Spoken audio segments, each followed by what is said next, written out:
Hello friend, আপনারা সবাই কেমন আছেন? আশা করি অতি অবশ্যই আপনারা সবাই ভালো আছেন। আমাদের যে আপার প্রাইমারি হোক বা প্রাইমারি হোক, যে বিষয়গুলো আমাদের পড়তে হয় তার মধ্যে একটা গুরুত্বপূর্ণ বিষয় হচ্ছে সিডিপি বা ইংরেজি যেটাকে বলে চাইল্ড ডেভেলপমেন্ট অ্যান্ড প্যাডাগজি।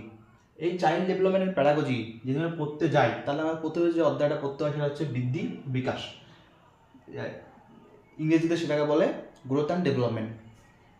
এই যে বৃদ্ধি ও বিকাশ ধারণা, তাহলে আমরা যদি প্রথমে শুরু করতে যাই, তাহলে প্রথমে আমাদের বুঝতে হবে যে অভিযোজন কী। অভিযোজন হচ্ছে পরিবেশের সঙ্গে খাপ খাইয়ে নেওয়া বা মানিয়ে নেওয়া। এই যখন গরম পড়ে তখন আমরা কী করি, গরম থেকে রোধ করার জন্য বিভিন্ন ধরনের এসি, ফ্যানের তলায় থাকি, বা ঠান্ডা বাতাসে শীতল আবহাওয়ার তলায় থাকি। বা অভিযোজনের আরেকটা উদাহরণ ভালো দেওয়া যেতে পারে, যদি জল থেকে মাছকে সরিয়ে নিয়ে এসে যদি স্থলে রাখা হয়, তাহলে মাছ অবশ্যই বেঁচে যেতে পারবে না। তাহলে ওই জলটাই ও অভিযোজন করে নিয়েছে, ওখানে থাকতে অভ্যাস হয়ে গেছে। দেখুন, বৃদ্ধি ও বিকাশ, এই বৃদ্ধি ও বিকাশের যদি আমরা জানতে চাই যে বৃদ্ধি কী ও বিকাশ কী। বৃদ্ধি হচ্ছে কি, আমরা যখন 5 বছর ছিলাম তখন তো আমার যে দেহের যে উচ্চতা, ওজন বা আমাদের যে সব মাপকাঠি, সেটা তো এখন চেঞ্জ হয়েছে, অবশ্যই বেড়ে গেছে। সেটা হচ্ছে বৃদ্ধির মধ্যে পড়বে। তাহলে বিকাশ কি, জন্ম থেকে মৃত্যু পর্যন্ত মানুষ যে মস্তিষ্কে বিভিন্ন ধরনের যে ক্ষমতা অর্জন করেছে, বা আমরা যখন ছোটোবেলাতে সরাসরি শিখছিলাম, এখন তোমরা রিডিং করতে পারছিলাম। তো এই যে ঘটনাটা বৃদ্ধি ও বিকাশ, বৃদ্ধি মনে করো তোমার এখন কত, 25 ইয়ার্স, 25 ইয়ার্স, 25 ইয়ার্স। এই 25 বছরে তোমার যখন যতটা তোমার বৃদ্ধি হয়েছে, মানে কি, তোমার দাড়ি গোপ, তারপর তোমার ওজন, তারপর তোমার হাইট, ওয়েট, এই সব কিছু যে বৃদ্ধি মানে বেড়েছে, সেটা অবশ্যই বৃদ্ধির মধ্যে পড়বে।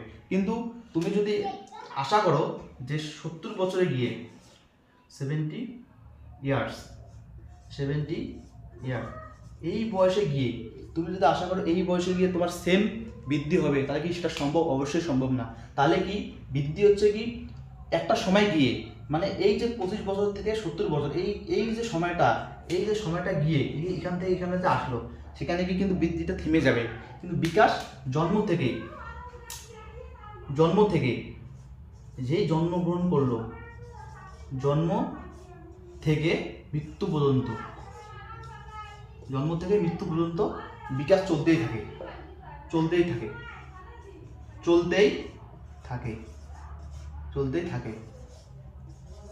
তাহলে এই যে বৃদ্ধি যদি হয়, তাহলে অবশ্যই বিকাশ হবে। কিন্তু বিকাশ হলেই যে বৃদ্ধি হবে তা কিন্তু নয়। তাহলে আমরা কি শিখলাম, যে বৃদ্ধি হলেই বিকাশ হবে, কিন্তু বিকাশ হলেই যে বৃদ্ধি হবে তা কিন্তু নয়। তাহলে আমরা এই যে মনে কেউ যদি এখন, অনেকে জিজ্ঞাসা, দাদা কেউ যদি সাইকেল চালানো শিখলো, তাহলে কিসের মধ্যে পড়বে? তাহলে এটা হচ্ছে গুণগত যে পরিবর্তন, গুণগত যে পরিবর্তন, তাহলে কি, সাইকেল চালানো হতে পারে, সাইকেল বা সাঁতার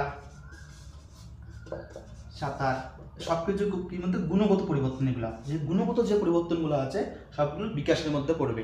তাহলে কি, জন্ম থেকে মৃত্যু পর্যন্ত যত কিছু ঘটনা সে অর্জন করছে, জ্ঞান অর্জন করছে, বা কোনো কিছু জ্ঞান অর্জন যদি করে থাকে, তাহলে তার ব্যবহারের মধ্যে সেটা যদি প্রকাশ পায়, তাহলে সেটা হচ্ছে বিকাশের মধ্যে পড়বে। আর বৃদ্ধি কি, ছোট থেকে বড় হয়েছে, তার ওজন, উচ্চতা, যত কিছু পরিবর্তন হয়েছে, সব কিছু বৃদ্ধির ফলে সম্ভব। মানে বড় হয়েছে, বেড়ে গেছে, সব কিছু বৃদ্ধির ফলেই হয়। তাহলে বৃদ্ধি হলেই বিকাশ হবে, এটা ঠিক। কিন্তু বিকাশ হলেই যে বৃদ্ধি হবে তা কিন্তু নয়। তাহলে আর বৃদ্ধি ও বিকাশের যে মেন যে পার্থক্য, সেটা কিন্তু আজকে আমরা এই ক্লাসের মধ্যে সেটা বুঝে গেলাম। তো আজকে ছিল ক্লাস 1, এরপরে ক্লাস 2 আসতে চলেছে। যদি ভিডিওটি ভালো লাগে তো অবশ্যই লাইক, কমেন্ট, শেয়ার করো। এরকম আরও ইনফরমেটিভ ভিডিও পাওয়ার জন্য নিচে দেওয়া ডেসক্রিপশনে টেলিগ্রামের লিঙ্ক দেওয়া আছে, সেখানে যুক্ত হতে পারো। তো ভিডিওটি প্রথম থেকে শেষ পর্যন্ত দেখার জন্য অসংখ্য ধন্যবাদ। ভালো থাকবেন।